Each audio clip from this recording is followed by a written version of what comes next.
तो हाल ही में भारत और फ्रांस ने अपनी दोस्ती को एक बिल्कुल नए लेवल पे पहुंचा दिया है।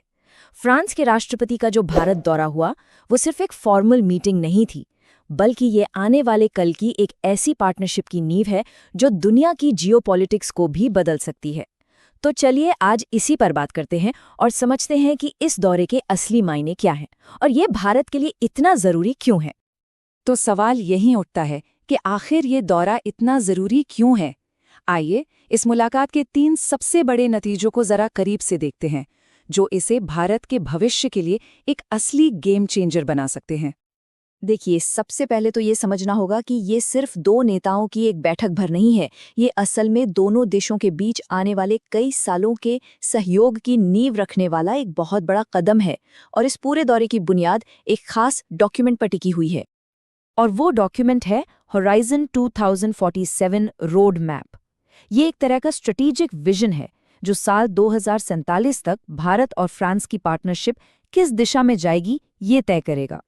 मतलब ये रोड मैप ही वो गाइड है जिसके बड़े बड़े लक्ष्यों को इस दौरे ने हकीकत में बदलने का काम शुरू किया है। तो इस पार्टनरशिप का जो पहला और शायद सबसे मजबूत पिलर है वो है डिफेंस कोऑपरेशन, और इस एरिया में एक बहुत ही ऐतिहासिक घोषणा हुई है।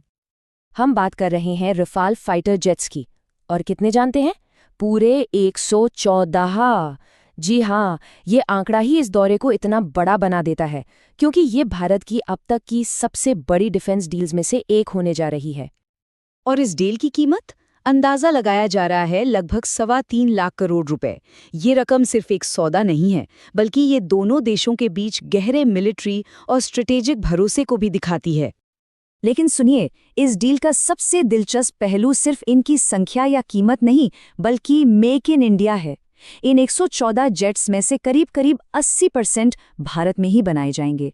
आप सोच सकते हैं ये भारत के डिफेंस सेक्टर के लिए कितना बड़ा बूस्ट है और आत्मनिर्भर बनने की दिशा में एक बहुत मजबूत कदम।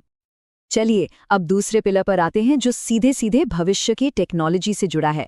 डिफेंस के अलावा आर्टिफिशियल इंटेलिजेंस यानी एआई पर भी पूरी दुनिया की नजरें थीं।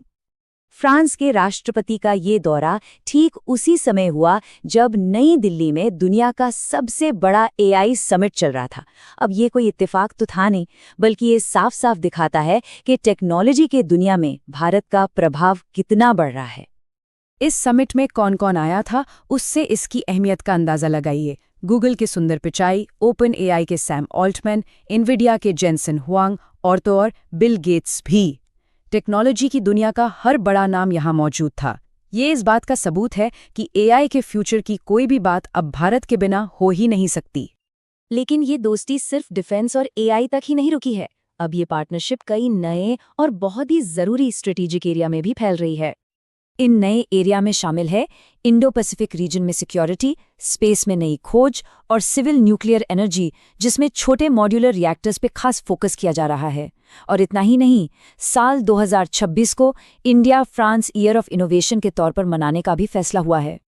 तो इन सभी पॉइंट्स को अगर जोड़कर देखें तो एक बड़ी पिक्चर सामने आती है। अब सवाल ये है कि आखिर ये दोस्ती इतनी खास क्यों बनती जा रही है और इसका असल मतलब क्या है। ये समझना बहुत इंटरेस्टिंग है कि ये रिश्ता कैसे बदला है। देखिए, जहां पहले की पार्टनरशिप मुख्य तौर पर डिफेंस और स्पेस तक की थी, वहीं अब इस नई पार्टनरशिप में एआई, इनोवेशन, इंडो पैसिफिक और सिविल न्यूक्लियर एनर्जी जैसे फ्यूचर के एरिया भी जुड़ गए हैं। ये दिखाता है कि ये दोस्ती कितनी गहरी और डाइवर्स हो रही है। तो आखिर में इन सब का भारत के लिए क्या मतलब है? बिल्कुल साफ शब्दों में कहें तो ग्लोबल स्टेज पर भारत की बढ़ती ताकत और टेक्नोलॉजी के मामले में आत्मनिर्भरता। ये पार्टनरशिप भारत को एक ग्लोबल पावर बनाने में एक मील का पत्थर साबित होगी। और जाते जाते हम आपको एक बड़े सवाल के साथ छोड़ जाते हैं। क्या भारत और फ्रांस की ये मजबूत होती दोस्ती आने वाले समय में दुनिया में एक नया जियोपॉलिटिकल बैलेंस बनाएगी? इस पर सोचिएगा जरूर।